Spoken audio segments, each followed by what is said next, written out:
오늘의 말씀의 주제는 용서입니다. 용서.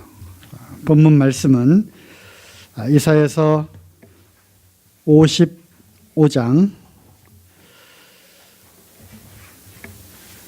6절, 7절 말씀을 본문으로 해서 말씀을 드리기를 원합니다.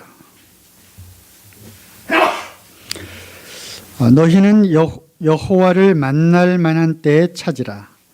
가까이 계실 때에 그를 부르라. 이사야서 56장 6절 7절입니다. 악인은 그 길을 55장 6절 7절입니다. 악인은 그 길을 불의한 자는 그 생각을 버리고 여호와께로 돌아오라. 그리하면 그가 긍휼히 여기시리라. 우리 하나님께로 나아오라. 그가 널리 용서하시리라. 이 말씀은 이스라엘 백성들에게 주신 하나님의 말씀입니다. 그래서 때로는 우리가 복음을 전할 때에도 이 말씀을 인용하지만 그뿐만 아니라 하나님의 자녀들에게도 동일하게 필요한 말씀이라고 생각을 합니다. 그러면서 이런 생각을 해보게 되었습니다. 하나님의 용서의 넓이는 얼마큼 될까? 얼마만큼, 어디까지 용서하실 수 있는 분일까? 또 하나님의 용서의 그 깊이는 얼마만큼 깊을까라는 생각을 해보게 됩니다.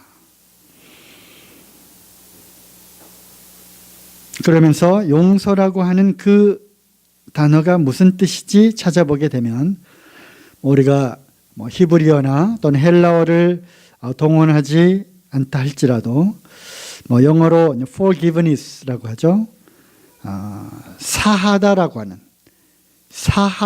하는 그러한 뜻을 갖고 있습니다.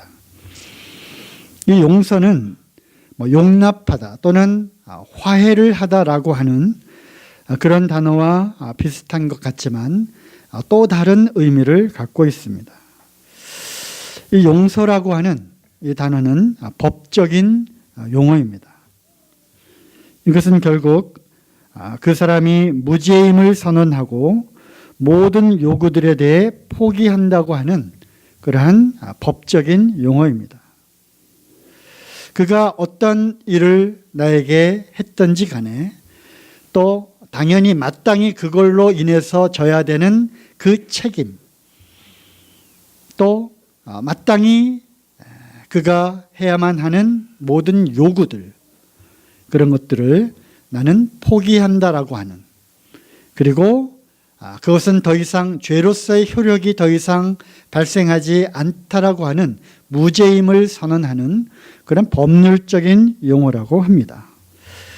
그렇기 때문에 용서는 하나님께 속한 언어라고 하는 것이죠. 때로는 우리가 어떤 사람들을 용서한다든지 또는 다른 종교에도 이 용서라고 하는 단어는 나옵니다. 하지만 하나님께 속한 용어인 이 용서를 우리가 이야기할 때는 죄에 대한 기억을 없애는 데까지 미치는 그 범위를 말하는 것입니다. 용서한다 할지라도 그것을 계속 기억하고 있다고 하는 것은 그것은 결코 진정한 의미에서 성경에서 말하는 하나님의 언어로서의 용서는 아니라고 하는 것이죠. 죄에 대한 기억을 없애는 데까지 너희의 죄와 불법을 내가 다시는 기억하지 않겠다라고 하는 그 말씀이야말로 용서라고 하는 그 단어의 해석으로서 아주 적절한 죄에 대한 기억조차 없애는 데까지 미치는 하나님의 용서라고 하는 것입니다. 다른 어떠한 종교에도 이러한 개념으로서의 용서는 있을 수가 없는 것입니다. 또 하나 하나님의 용서의 그 넓이와 깊이는 대속물을 통해서, 즉 하나님의 아들을 기꺼이 주시기까지, 즉 대속물을 근거로 하는 용서인 것입니다. 그렇기 때문에 사람들 사이에서 용서하는 그 의미와 또 다른 종교에서 말하는 용서하고는 그 근본적인 개념이 다르다고 하는 것이죠. 우리는 이스라엘 역사를 통해서 하나님이 어떻게 이스라엘 백성들을 용서하실까라고 하는 단편적인 그런 것들을 우리가 찾아볼 수 있습니다. 예를 들면 출애굽한 이스라엘 백성들이 그 사실을 금방 잊어버린 채 모세가 하나님의 부름을 받아 시내산으로 올라간 그 시간을 견디지 못해서 금송아지를 만들게 되죠. 모세가 내려와서 그 장면을 보고 돌판을 이제 붓습니다.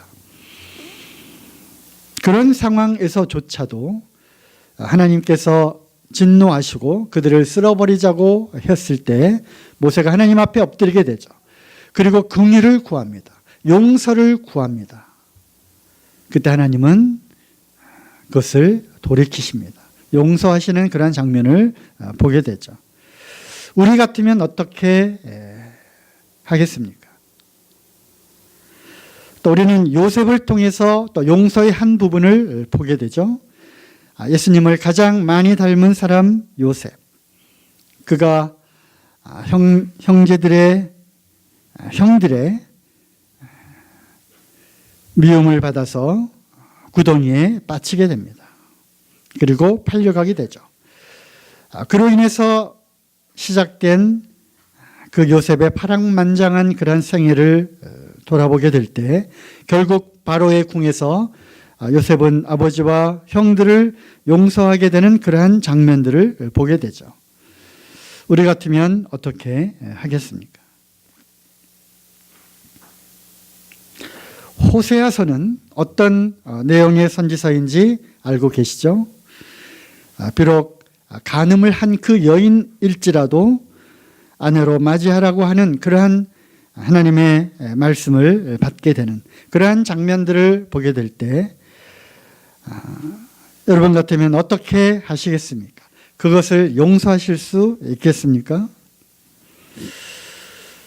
이스라엘 역사를 통해서 또 구약 성경을 통해서 그뿐만 아니라 예수님이 이 땅에 오셔서 하신 그런 말씀들을 통해서 하나님의 마음을 또한 알 수가 있는 것입니다. 베드로가 물었습니다. 우리에게 죄 지은 자를 몇 번이나 용서하여 주리이까? 한 7번까지도 용서하면 대단한 용서가 아니겠습니까? 라고 했을 때 우리 주님의 답변은 무엇이었죠? 70번씩 7번까지라도 용서하라.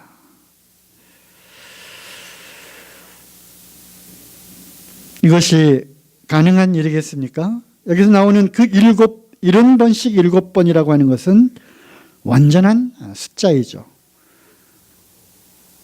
몇 번씩이라도 그가 와서 용서를 빌면 우리는 그 용서를 받아 주어야 한다는 것입니다. 우리의 힘으로서는, 사람으로서는 그렇게 할 수 없지만 하나님의 용어, 하나님께 속한 이 용서는 하나님께서는 이것을 하실 수 있는 분이라는 것입니다.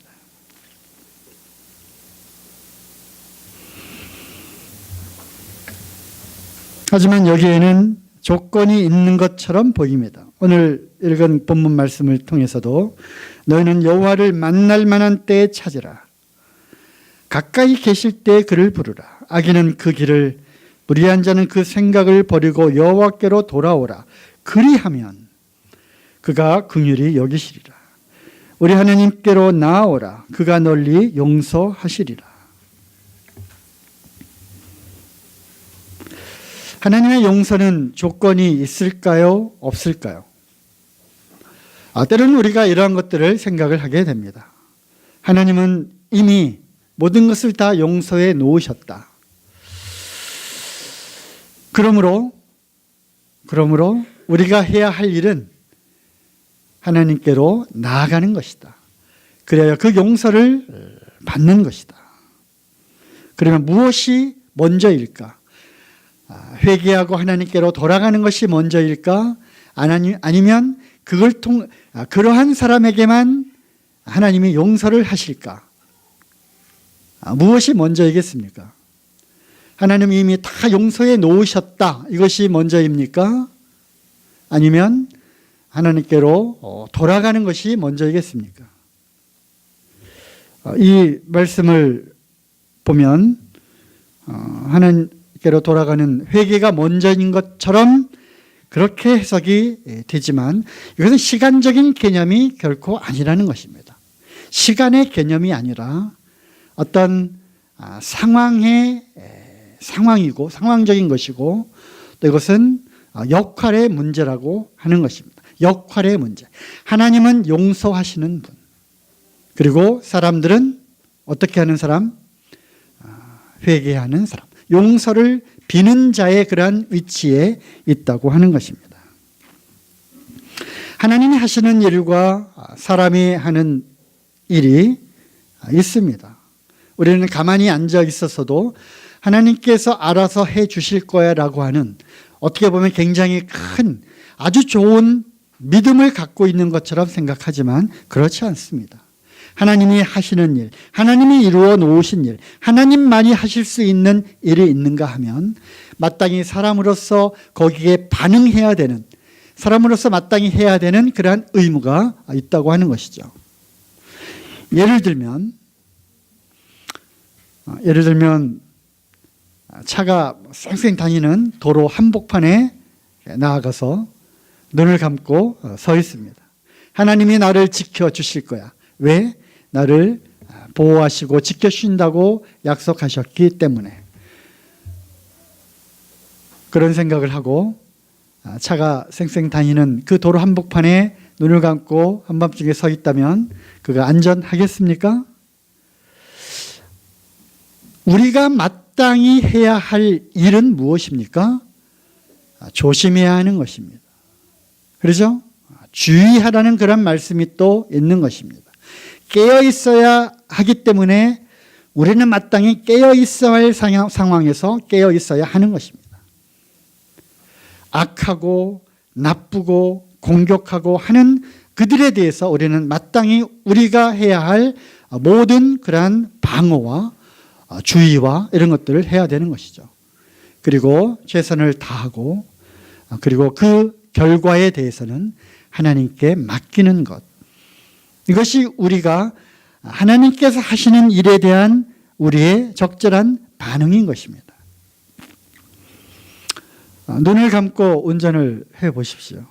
그러면서 이것이 아주 큰 믿음이라고 생각하는 그것은 착각이라고 하는 것이죠. 우리는 눈을 부릅뜨고 경계하고 조심하고 법규를 지키고 이렇게 하면서 주의해야 할 것입니다. 하나님이 하시는 일은 어떠한 갑작스러운 사고로부터 우리를 지켜주실 수도 있는 것이고 또한 비록 사고가 났을지라도 우리를 더 큰 그러한 사고로부터 막아줄 수 있는 것이고 또는 다쳤다 할지라도 좋은 그러한 의술을 또 허락하셔서 우리를 또 치료해 주실 수도 있는 것입니다. 아니면 여러 가지 경우의 수가 있는 것이죠. 이러한 예를 통해서 보게 될 때 하나님의 용서, 하나님은 용서하시는 분이고 사람이 마땅히 해야 할 역할은 무엇입니까? 하나님께로 돌아가는 것입니다. 하나님께로 돌아가는 것입니다. 이것은 마땅히 사람들이 해야 할 그런 역할이라고 하는 것이죠. 여호와께로 돌아오라. 그리하면 그가 긍휼히 여기시리라. 긍휼히 여기시는 분은 하나님이신 것입니다. 용서하시는 분은 하나님이십니다. 그렇기 때문에 우리가 악한 그 길로부터 악한 것이 생각이 나거든, 내가 범죄한 것이 생각이 나거든 그것을 버리고 여호와께로 돌아가야 하는 것입니다. 우리가 탕자의 비유를 통해서도 우리가 또 알 수가 있습니다. 집을 떠난 그 아들, 이미 아버지의 마음은 그가 언제라도 돌아오기를 바라는 마음인 것입니다. 이미 아버지의 마음은, 아버지의 역할은 회개하는 것이 아버지의 역할입니까? 그렇지 않습니다. 아버지의 역할은 그를 용서하시는 것입니다. 아들의 역할은 무엇입니까? 그것은 아버지께로 돌아가는 것입니다. 그 악한 길에서 돌이켜서 하나님께로 돌아가는 것입니다. 그리하면 아버지께서 해놓으신 그 용서를 자기가 받을 수 있다고 하는 것입니다. 돌아가지 않는다면 그 용서는 자기의 것이 되지 않는다는 것이죠. 무슨 뜻인지 아시겠습니까? 이미 하나님의 마음은, 하나님의 이 용서의 넓이는, 용서의 깊이는 대속하신 예수 그리스도를 통해서 무한한 용서를 이루어 놓으신 것입니다. 모든 인생들에 대해서 거기에 마땅히 해야 될 사람들의 반응은 무엇입니까? 악한 길을 버리고 그 길을 회개하고 하나님께로 돌아가는 것입니다. 이것이 해야 되는 것입니다. 이것이 마땅한 것입니다. 그러면 그 해놓으신 용서를 자기가 받을 수 있다고 하는 것입니다.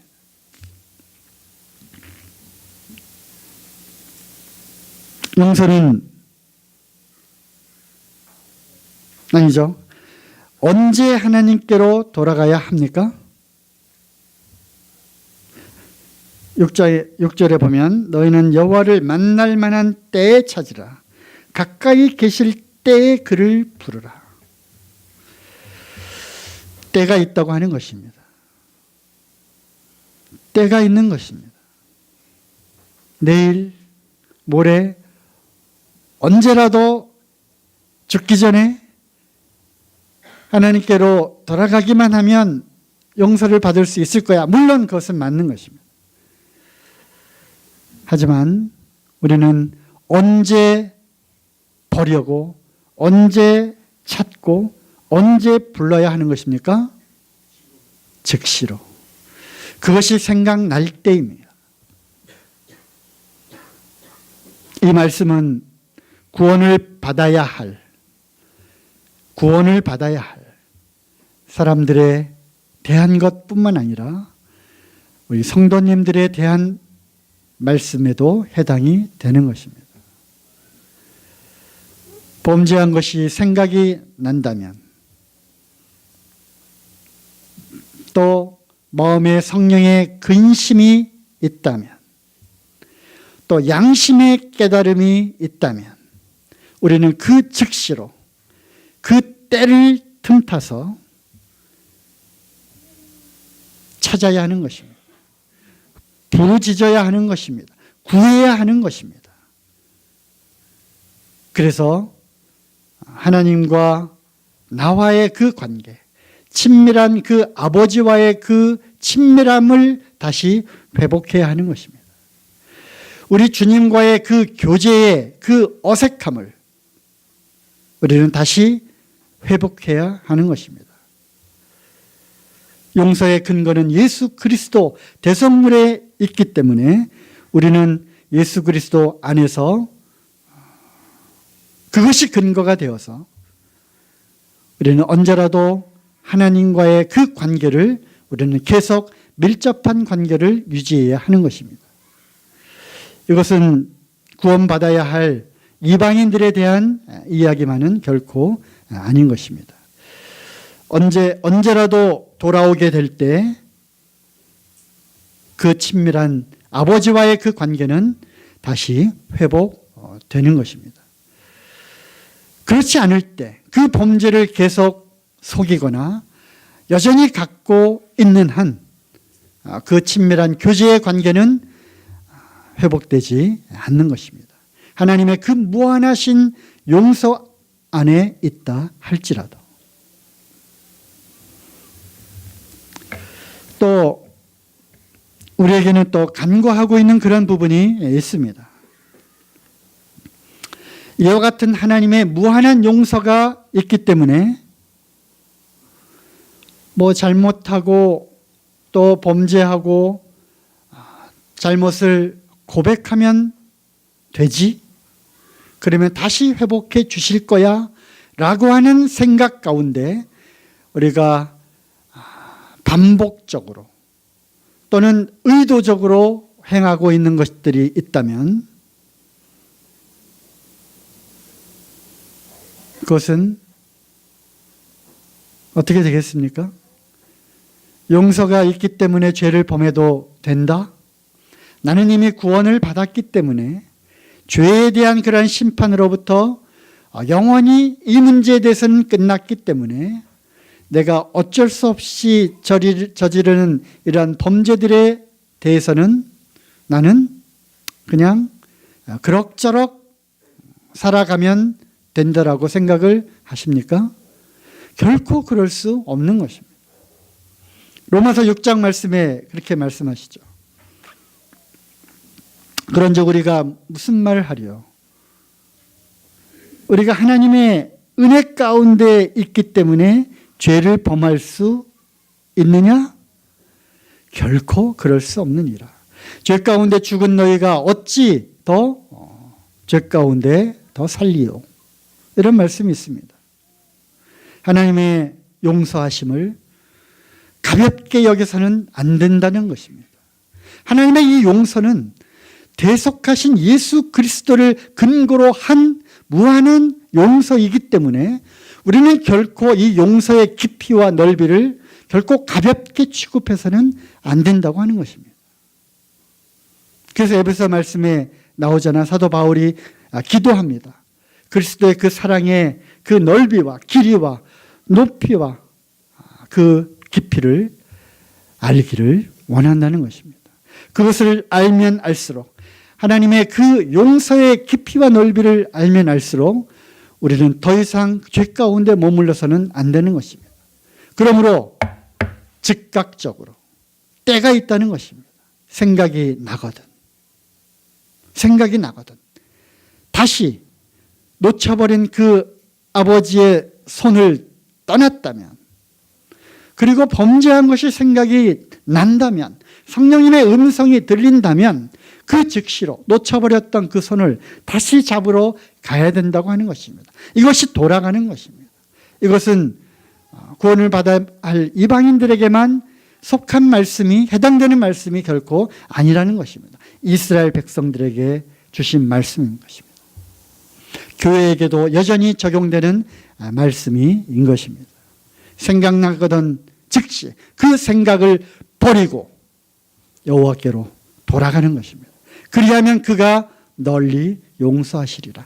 예수 그리스도 안에서 이 구속의 이 놀라운 그 비밀 속으로 또 안전한 그 아버지의 품으로 다시 회복되는 것을 우리는 영적으로 느낄 수가 있다는 것입니다.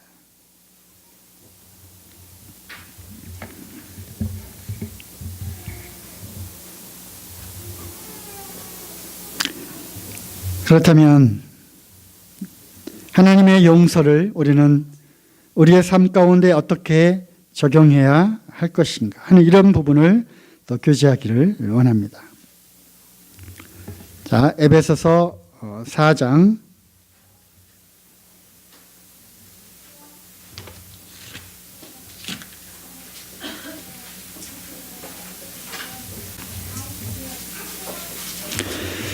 4장 31절, 32절입니다.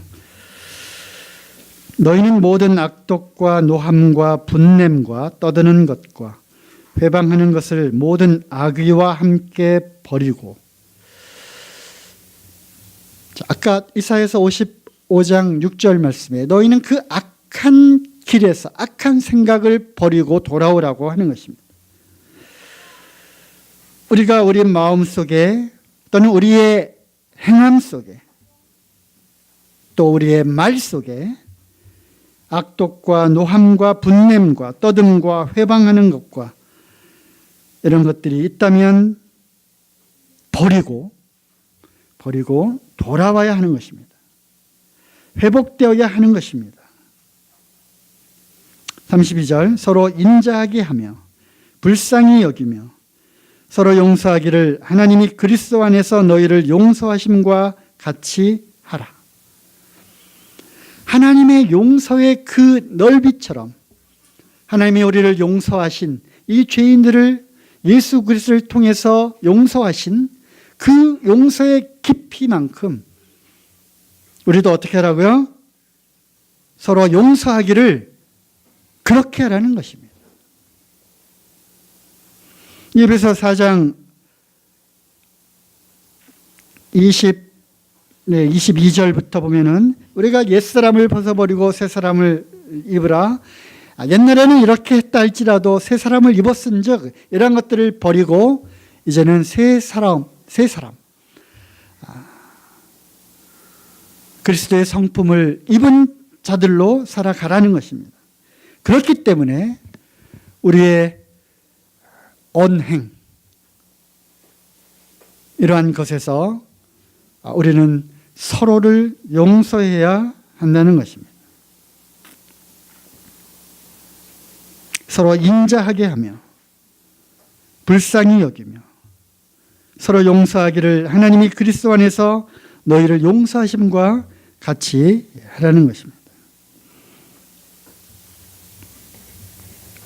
용서는 과거의 일을, 과거에 당한 부당한 일을 하나님의 관점에서 예수 그리스도 안에서 현재의 선한 결과로 바꾸는 능력이 있다고 합니다.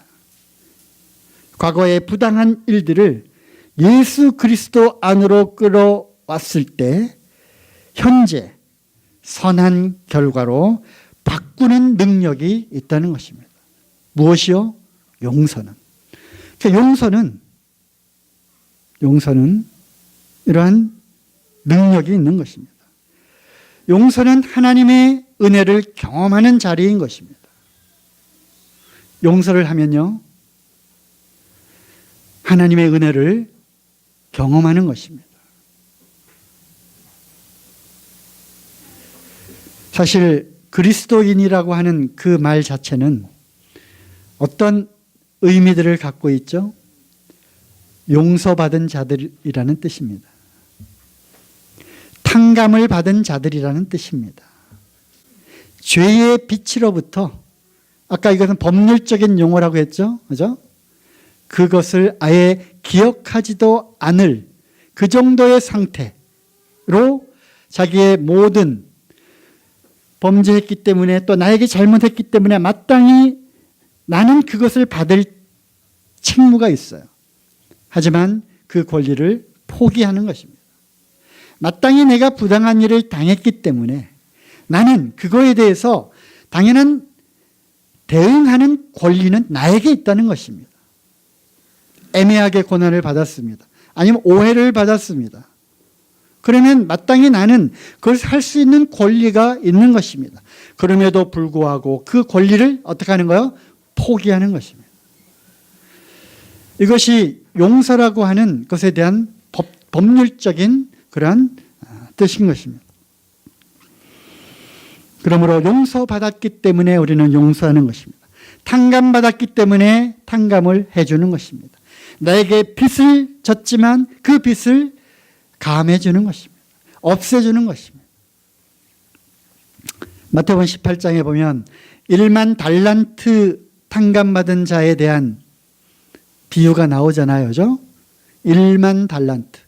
그는 도저히 그것을 갚을 능력이 없었습니다.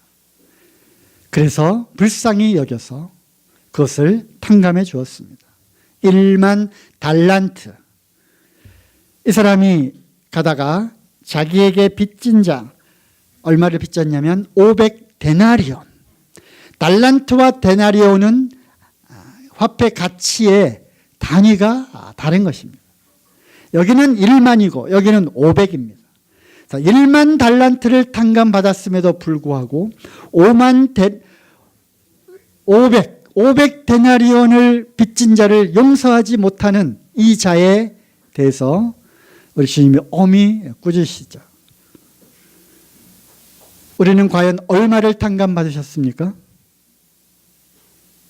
얼마를 탕감받으셨어요? 도저히 값으로는 매길 수 없는 그 죄의 빛을 탕감받은 자들입니다.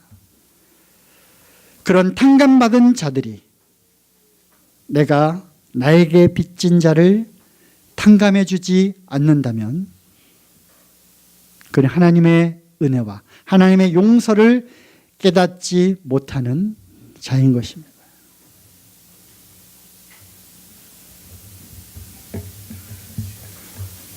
비슷한 말씀이 골로새서 3장 13절에도 나옵니다.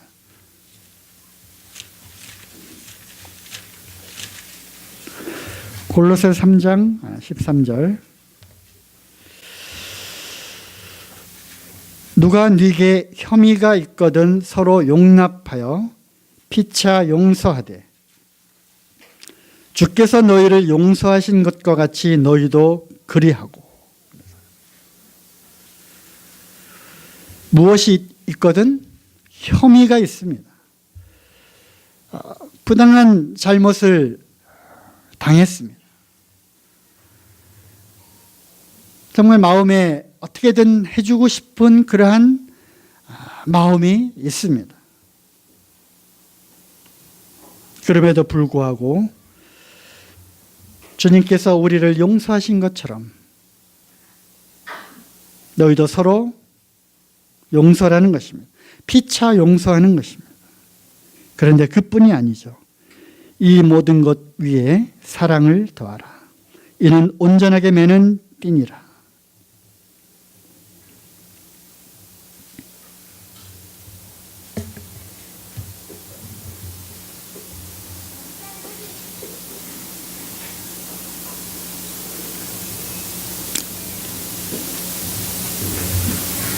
그 빙점이라고 하는 일본 소설 아십니까? 미우라 아야코라고 하는 40세가 넘었음에도 불구하고 어떤 가게를 운영하는 여사장이죠. 여주인이 소설을 썼는데 그리스도인의 그러한 관점에서 쓴 소설입니다. 제목은 빙점입니다. 스토리가 굉장히 길지만 굉장히 감동적인, 그 생각할 것이 굉장히 많은 그런 소설이죠. 어떤 병원의 의사가 남편과 그의 남편이고요. 결혼을 했습니다. 아내와 그런 생각하다가 아이를 낳았습니다. 딸을 낳았어요. 딸이 3살이 되었는데 아내가 바람을 피웁니다. 바람을 피운 그런 의심을 하게 되죠. 그래서 그 사이에 딸이 밖에 나갔다가 괴한에게 납치되어서 살해를 당합니다. 이 남편은 모든 그러한 그 정황을 결국 그 아내의 책임으로 돌리게 되죠. 그리고 그 아내는 이제 충격을 받고 더 이상 아이를 갖지 못하게 됩니다. 죄책감에 사로잡히게 되죠. 그리고 이제 입양을 또 간절하게 원합니다. 남편은 아내에 대한 증오심과 바로 그때 그 아내의 잘못으로 인해서 그 딸을 잃었다고 생각을 했기 때문에, 그래서 복수를 할 생각을 하게 되죠. 그래서 그 자기 딸을 유기해서 죽인 살인자의 딸을 입양을 하게 됩니다. 재밌겠죠, 그죠? 보세요. 그러면서 일어나는 스토리입니다. 그리고 이제 아이가 이제 자랍니다. 그러면서 이 아내가 어느 날 우연히 그 남편의 메모에서 그 사실을 알게 되죠. 알게 됩니다. 그러면서 그 자기 친딸을 죽인 그 자의 딸을 그동안 자기가 입양해서 키우고 있었다는 그 사실에 분노를 하게 되죠. 미움이 싹트게 됩니다. 그러면서 일어나는 그 심리적인 그 갈등들, 모든 그 인간들이 갖고 있는 어떤 죄의 그런 속성들이 거기에 다 들어있어요. 그리고 이제 이 딸이 커서 자기 남자친구를 이제 데려오게 됩니다. 결혼 상대자를 데려오게 됩니다. 또 그 딸에 대한 그 증오심이 그 딸의 남자친구에 대한 어떤 그러한 마음으로 또 이제 가게 되죠.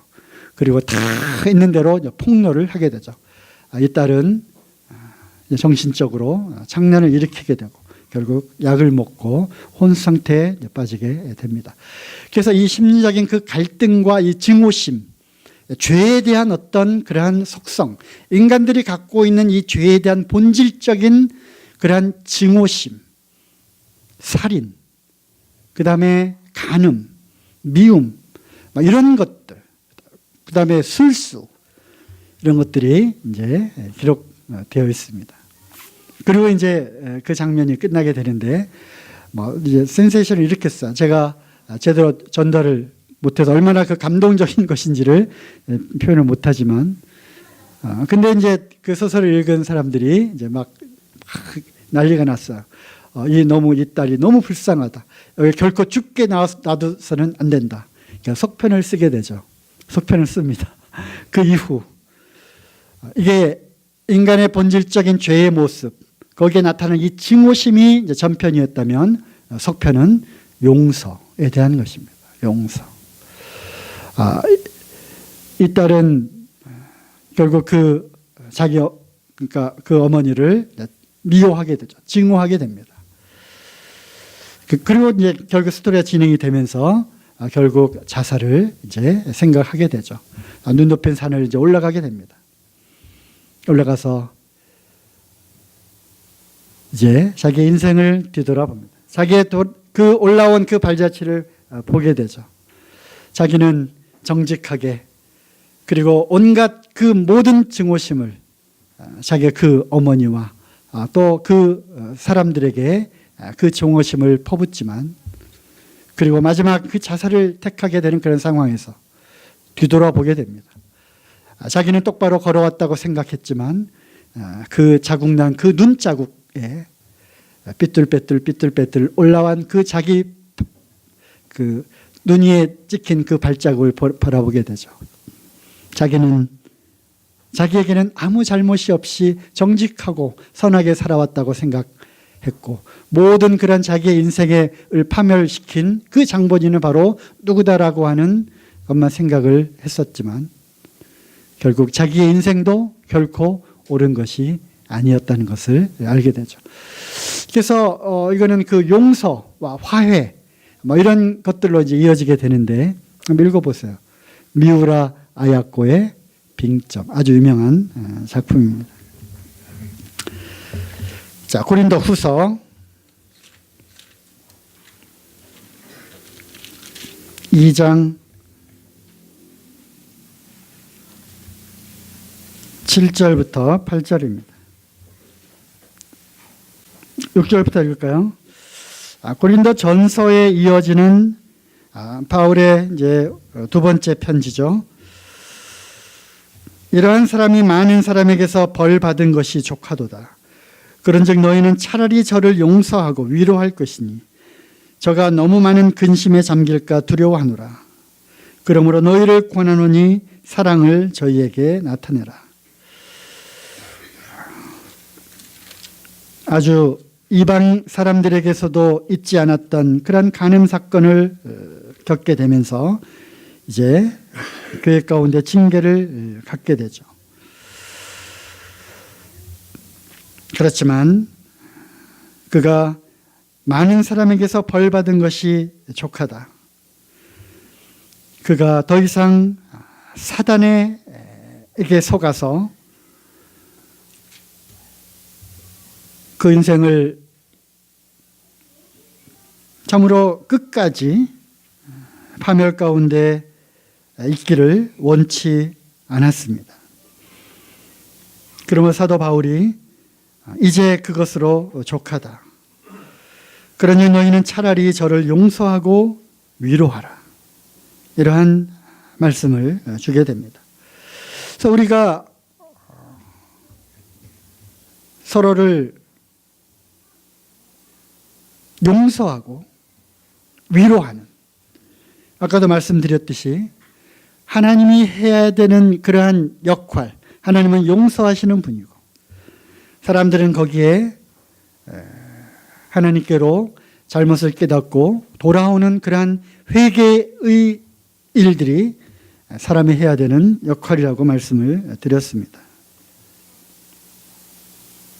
입장을 바꿔놓고 우리가 용서하는 자의 그러한 입장에 있다면 용서의 문을 열어놓아야 하는 것입니다. 그리고 만일 그가 잘못을 뉘우치고 회개하고 용서를 구하면 우리는 마땅히 저를 용서하고 위로해야 할 것을 또 말씀하고 있는 것입니다. 교회 안에서 나타난 범죄에 대해서도 성도들 상호 간에 그러한 여러 가지 언행 또는 마음에 혐의가 있는 그러한 일들에 대해서도 우리는 용서하는 자세로 늘 마음을 열어놓아야 하는 것입니다. 용서하는 자세는 먼저 자신을 돌아보아야 하는 것입니다. 자신을 돌아봐야 하는 것입니다. 아까도 말씀드렸듯이 내가 얼마의 탕감을 받은 자인가. 용서를 구하는 자에게 여전히 나는 마치 나는 탕감을 받지 않은 자처럼 그런 권세를 부려서는 안 된다고 하는 것입니다. 그리고 다음으로는 그리스도의 마음을 품어야 하는 것입니다. 그리스도의 마음, 우리의 죄와 불법을 다시는 기억하지 아니하시겠다고 하는 그 하나님의 그 용서의 영역 가운데 우리도 들어가야 하는 것입니다. 어디까지요? 그 죄와 불법을 다시는 기억하지 않는 그 영역까지 우리는 용서의 그 넓이를 넓혀야 하는 것입니다. 베드로전서 3장 8절 9절에는 원수를 사랑하라고 되어 있습니다. 그리고 너희를 핍박하는 자를 위해서 도리어 기도하라고 말씀하십니다. 하물며 성도 간에 또 잘못을 빌고 용서를 구했을 때 그때 우리의 그 용서의 그 넓이는 그 용서를 받아들이는 우리는 어떠한 자세로 용서를 해야 할 것인가 다시 한번 생각해 보는 그런 시간들이 되기를 바랍니다. 이상입니다.